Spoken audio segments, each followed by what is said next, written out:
As the tornado sirens wailed and debris tore through the Missouri sky, a soaked stranger stumbled into Hank's field, just seconds before the funnel cloud hit. Hours later, soldiers in full salute landed in his hayfield by helicopter. The man he sheltered wasn't who he claimed to be. But what happened next will shock even those who thought they'd seen everything. But first, let's go back to the beginning. The farmhouse creaked under the pressure of post-storm silence, the kind that seemed to hold its breath, as if uncertain the danger had truly passed. Rain still whispered against the window panes, but the wind had died, leaving behind a restless quiet. Inside, Hank moved with the stiff certainty of a man whose body had memorized the land's rhythms, even if the world around him no longer followed them. He poured 2 cups of coffee, black and bitter, then pushed one toward the stranger across his worn pine kitchen table. Mike accepted it with a curt nod. His hands, though weathered and strong, trembled slightly as they gripped the ceramic. He hadn't removed his jacket, though it dripped steadily onto the tile. The way he sat, straight-backed, always watching the door, told Hank more than the man's brief introduction ever could. "You military?" Hank asked, not pressing, just observing. Mike's eyes flicked up, calm but unreadable. "Was." That was all he said. But Hank had been around too long, had seen too many men return home from war unable to set their burdens down. There was a shape to the silence soldiers carried. Compact, heavy, full of things unsaid. The farmhouse smelled faintly of damp soil and old wood smoke. A photograph of Hank's late wife, Eleanor, still sat on the shelf above the stove, watching like she always had. Outside, broken branches littered the yard, and one of the barn's beams had snapped clean in half, jagged like a bone break. But Hank wasn't the kind to fuss. He'd seen worse and lived through it. Still, something about this man unsettled him. Not in a threatening way, but in the way a misplaced object nags at the edge of memory. Mike's presence didn't match his situation. His boots were military grade, his duffel too uniform for a drifter, and the way he scanned the window every few minutes, like he expected something, or someone, to follow. Hank didn't ask. Not yet. You didn't survive 6 decades on Missouri soil by prying into another man's wounds too early. You waited. You watched. And if you were lucky, truth showed itself like a fox breaking from the brush. Sudden, quiet, undeniable. So they drank coffee as the wind settled into stillness, 2 men from different storms waiting in the aftermath. The morning sun broke over the horizon with a gray, sullen light, casting long shadows across the soaked soil and broken corn stalks. Hank stood on his porch, a chipped enamel mug warming his hands, eyes narrowing as he watched Mike's figure move along the edge of the field. He wasn't just walking, he was measuring. Every few paces, Mike paused, knelt, ran his fingers through the dirt. He wasn't a man admiring the land. He was evaluating it, like he'd done it before, maybe in places where things grew under tighter scrutiny and heavier consequence. Hank said nothing, but his gut had already started turning. Back inside, Mike didn't sit. Instead, he stood near the kitchen counter, eating canned peaches straight from the tin with a spoon, his posture taut as a fence wire. When Hank offered a chair, Mike just shook his head. "Easier to move when you're on your feet," he muttered. That night, after supper, Hank took his lantern out to walk the northern fence line. The tornado had carved a scar through his eastern acreage, but the creek's bend was mostly untouched. He didn't expect to find anything but downed limbs and displaced soil, until something metallic caught the glint of his lantern, half buried near a patch of cattails. It was cold in his hand, smooth with years of wear. He rubbed the mud off with his flannel sleeve. The nameplate shone dimly under the lantern's flicker. Michael R. Stanton, Lieutenant General, U.S. Army. For a long moment, Hank just stood there, the creek whispering at his feet. The weight of that small piece of metal felt unnatural, too heavy for its size. 3 stars. That wasn't a man who just wandered roads in storms. That was someone who had stood at the highest rungs of command, someone with access to secrets the world wasn't meant to know. And he was sleeping in Hank Whitaker's spare room. He returned to the house slowly, dog tag clenched in his fist. When he showed it to Mike, the man didn't flinch. He met Hank's eyes with the kind of steady regret that doesn't ask for forgiveness. "I needed to disappear," Mike said, voice low and worn.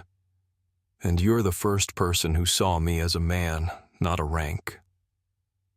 Later, Hank lay in bed, staring at the ceiling fan, its slow rotation marking time like a ticking bomb. Questions festered. What would drive a general to abandon his command? Who, or what, was he hiding from? And why did it feel like, whatever the answer was, it hadn't finished following him yet? The crunch of tires on gravel was the first sound that pulled Hank from his work that morning. It wasn't the usual rumble of a neighbor's truck or the postal van. This was slower, deliberate, predatory. A black SUV rolled up the drive like it owned the place, its tinted windows reflecting the morning haze. 2 men emerged, suits, polished shoes too clean for Missouri mud, expressions as blank as their IDs were hidden. Hank wiped his hands on a rag and stepped out from the barn. Mike was crouched beside the tractor, half under the chassis, sleeves rolled up, grease streaked across his forearms. If he heard the approach, he didn't show it. "Mr. Whitaker?" the taller agent asked, voice clipped, emotionless. "We're looking for a missing military officer, possibly dangerous. Have you seen anyone, any strangers around here recently?"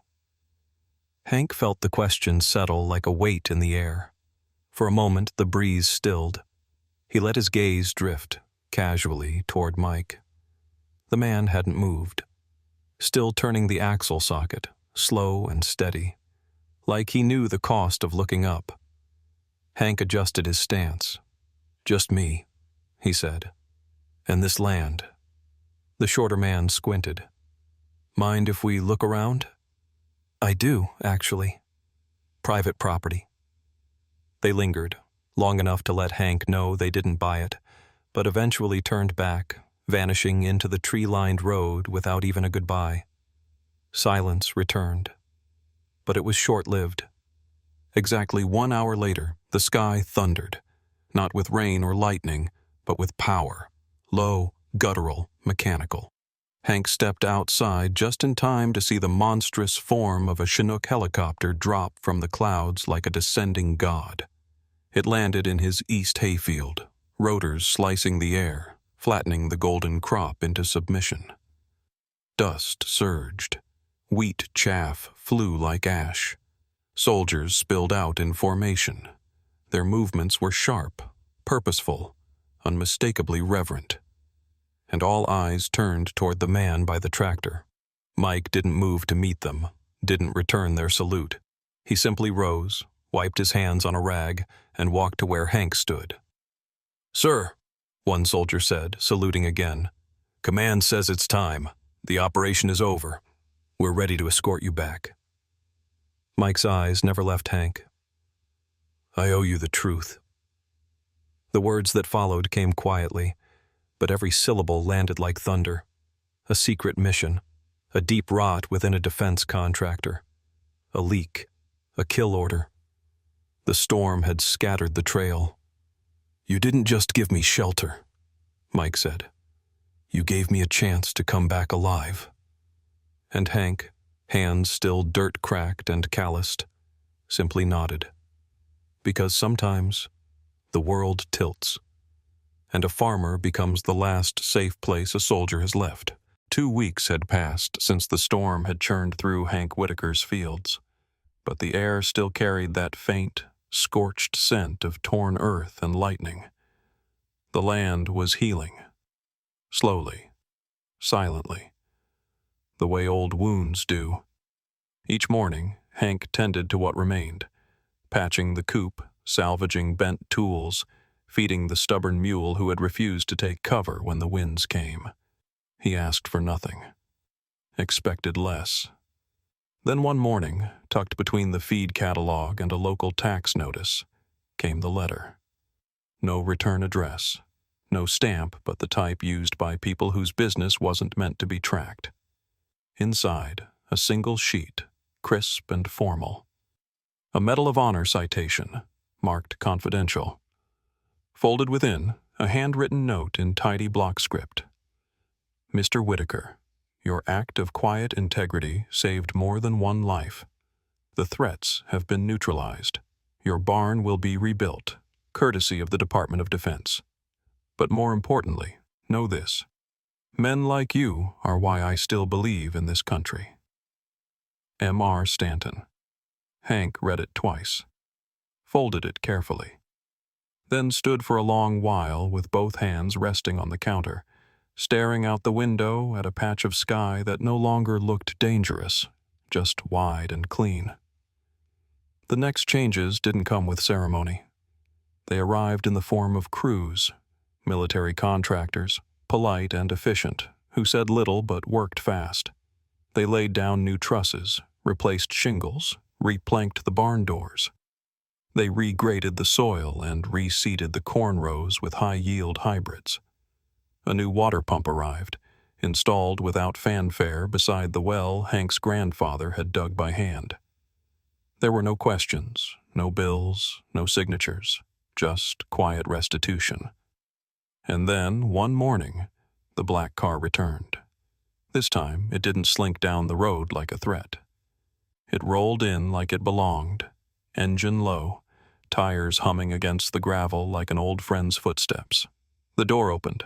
No suit, just jeans, boots, and a ball cap pulled low. Stanton stepped out holding a thermos and a shy grin.